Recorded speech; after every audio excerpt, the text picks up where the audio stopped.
Well, come on in, everyone. We're just about to get started with a new game, a story about my uncle. This is a very interesting game. It's very stylistic, but not in the same way as any of the other games I've played.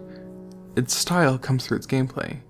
And, I think you'll understand that more when you see the gameplay rather than just me talking. So without further ado, let's get into it. Dad? Aren't you sleeping yet? It's time for bed, honey. Dad, I can't sleep. Can you tell me a bedtime story? All right. What do you want to hear? Something about an adventure. I think I know just the thing. When I was your age, my biggest dream was to follow my Uncle Fred on one of his adventures around the world. One day, he disappeared. No point going backwards. I stepped into the lobby of my uncle's house. It lay just across the hill from where I lived with my mother, your grandmother. She had tried to keep me from going, but I wanted to see if Fred was home yet from his latest adventure. There's a lot of stuff to see around this place, but none of it's too important. Just a lot of fun detail put into the beginning area. To Mara. I've left for a spontaneous journey. See you soon, Fred. How very interesting. Got ourselves these masks on the wall. Some more postcards. Sticky notes, lots and lots of sticky notes. Don't forget to turn valve. Important thing to remember. This here, Daddy's helmet. This thing's kind of creepy because there's like a faint texture of a face on the inside, so. Lucky cat. A portable gaming system. Generic portable gaming system with a story about my uncle in. And a map. My uncle used to send me postcards from his long journeys.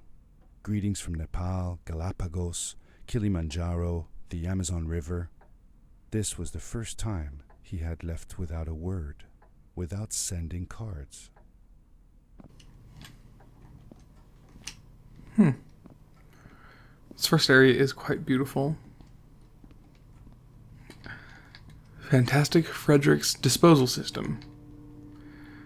This is actually pretty important to the story, but mostly it's right here. Lodestars will dispose of anything, and convenient and environmentally friendly, probably. Natives, dangerous for children, price, expensive, prob. And where does it all go?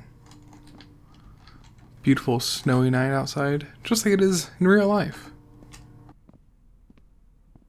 I had visited Uncle Fred's house countless of times, but in the locker, which usually was closed, I found something I hadn't seen before. It was an adventure suit. It resembled the one that Fred used, but smaller in size. Curiosity got the better of me, and I tried it on. It fit like it had been custom made for me. The adventure suit is even cooler than, The most mysterious room of my uncle's house was the observatory. There he kept his newest experiments, and right now it held a pad used for disposing of garbage. Uncle Fred had warned me not to touch any of his things. But, as I said, I was a curious child. Cooler than it seems at first. Also, that speaker says Sonic Boom. This came out, before Sonic Boom. Just still kind of funny. Also, gotta remember to turn valve. Alrighty. That actually doesn't do anything. Welcome to Fred OS version 003. Pull the lever to launch. Starting pad.fs. Found target.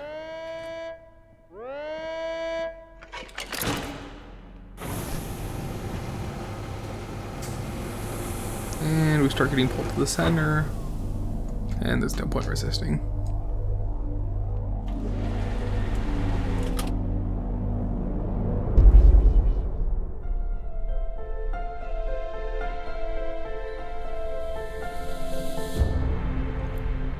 This game has presentation in spades.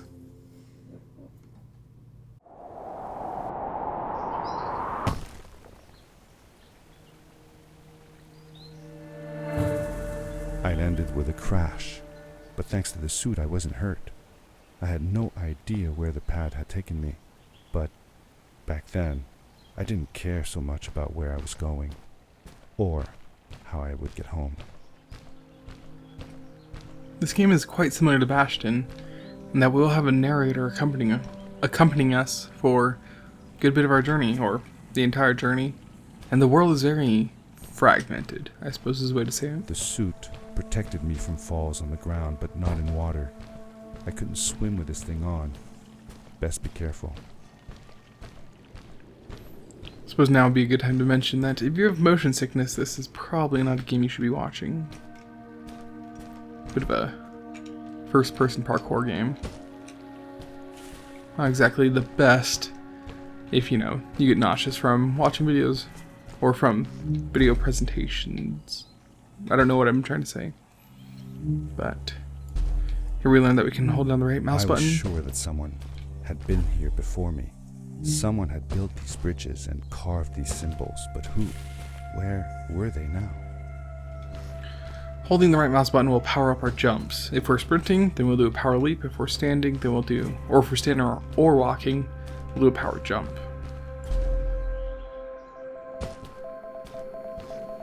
I found a strange gizmo, some sort of measuring tool that Fred must have built. It seemed to be done measuring though, so I took the results to give to Fred.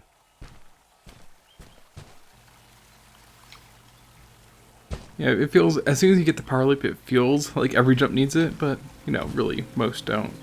Or, not most, but you need it less than you think you do. Another nuance about this game is the collectibles. That reading is just one of them. There are also bits of story collectibles. Look around. Instant noodles, Cook's baked beans, and truffle mac and cheese. Do not use of tube. Or do not use if tube swollen. What is that? Key lime pie tube. That's pretty great. How did you know Fred had been there? Well, I found a small campsite where Fred must have slept before going further into the caves. I knew it was him because the place was littered with empty packages of his favorite hiking foods. Canned soups, tube food, and instant noodles. Tube food? That sounds gross. Oh well, it's not that bad. One winter, Uncle Fred and I went hiking into the mountains, and we were surprised by a blizzard. We were stuck in a small cabin for 2 days, and all we ate was tube food, and cold canned goulash as well. Your grandmother was worried sick, but I thought it was all very exciting. That jump was closer than I would like to admit. Yeah, you don't have to worry about fall damage in this game. Speed is quite a bit of it's quite important to this game, I suppose is the way to say it. But here, you reach, well, I suppose it's not all of it, so it's just meat, no potatoes. The power core I found activated the suit's grappling device when I picked it up. It must have been left here by my uncle.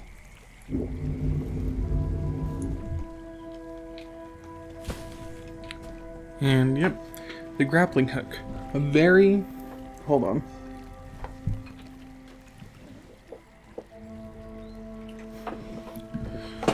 Just a slight interruption. Very integral part to this game. It's a movement-based, explorathon game, I suppose, where you use your grapple and your special jumps to move around the environment in very interesting ways, to say the least. The grappling device left a sort of symbol everywhere I grappled. I noticed similar symbols already there in the cave, and I was getting more and more certain that this place was where Fred had gone. And these symbols are just a bit of a guide. They don't do anything per se, but they do, let you know where it is you're trying to go. And if we land here, then we can jump here and find another gizmo, I suppose, as we called him. Suppose we could get onto this safely, but don't want to risk it. I mean, it's not really worth falling and dying. In this game, there's not much of a punishment, really at all. Just a bit of a few seconds of falling, because, you know, the ground's pretty far away. And here it tells us to combine our power jumps and our grappling hook to reach further places. Pretty much, I mean, it's kind of a Metroidvania combining powers to The adventure get suit further and was further. fantastic. By combining a power leap with a grapple, I could fly long distances through the air at great speed. It's definitely worth noting that there's very little sliding in the game, and there's tons of control in the air. So it's precision, but it's also very tight. Not a whole lot of slickness to the controls, which is definitely a good thing with how it works out, but it feels a little weird at times. And down by this checkpoint, right here with the two monoliths, you can find another gizmo down there. And there's just a bit of a tutorial here that you can hold on to moving things, and they'll propel you forward. Oops, I actually did not mean to jump there.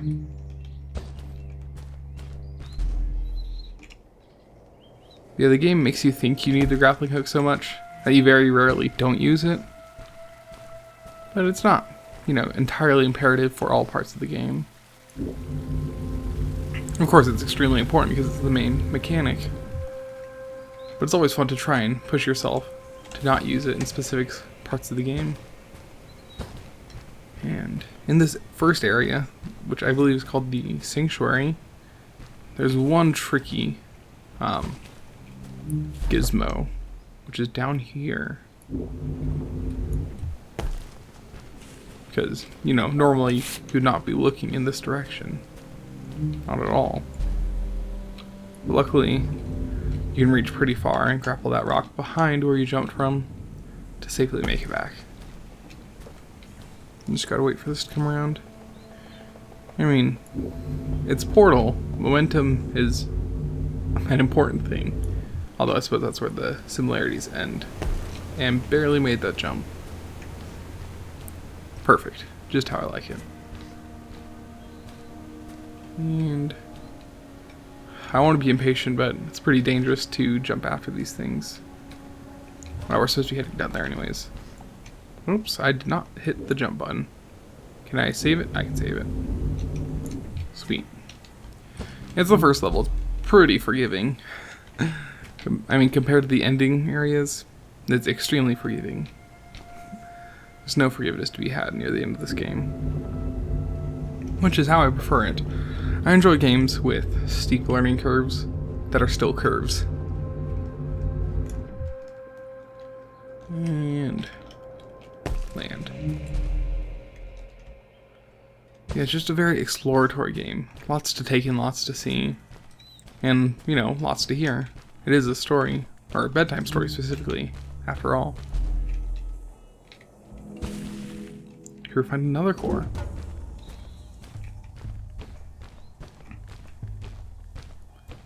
Now we are able to grapple twice before we are unable to grapple, really. Yeah, the lit circle, as you can see on the back of your hand, or my hand, tells you how many grapples you have left. And it's, you know, a pretty solid indicator that you get 3. But until you get 3, if your movement does feel pretty limited, at least compared to how it is after you get 3.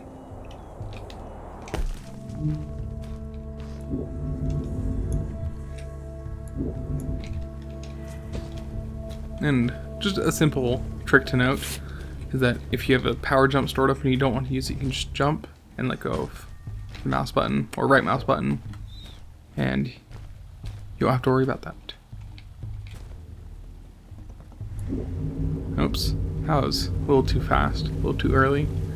I think I did it all right. Yeah.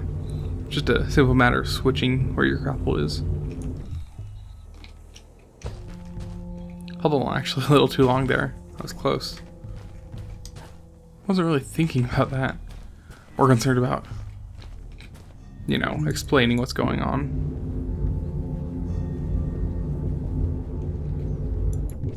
Nope.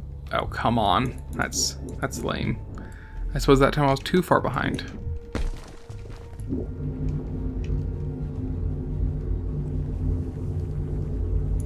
I'd prefer if that didn't happen again. There we go. There are achievements for getting through each area of the game without any falls. They're not too challenging, but they can be a bit tedious, and there's also time trials for each of the levels. I don't believe I'll be going over those in this Let's Play, but I will be gathering all of the collectibles. Did you ever see any of Fred's experiments yourself? Yes, I actually helped him collect samples for his research sometimes. To learn about them? That's right. We found all sorts of things. One time, we went to the forest and found a small pool of water that was full of eggs. Eggs? Were there chickens in the forest? No, not chicken eggs. These were small and jelly-like. Hundreds of them. Fred told me that they were frog eggs. He was in for a surprise though. Guess what happened? What? What happened? Well, we took some eggs back home, and one day, Fred woke up with bites all over his body. Turns out, it wasn't frog eggs after all. It was mosquito eggs. Ah, poor Fred. I know. He did find real frog eggs eventually. He told me that they were very, very special, but I don't know what happened to them. And things wrap up here as we find some interesting lights. These blue lights. Did Fred put them here? Or was somebody else here as well? So I guess that's going to be it for this episode of A Story About My Uncle. It's a pretty short game all in all, but I hope you guys enjoy the journey, even though it shall be a bit short compared to everything else I've done. But until next time, keep on keeping on.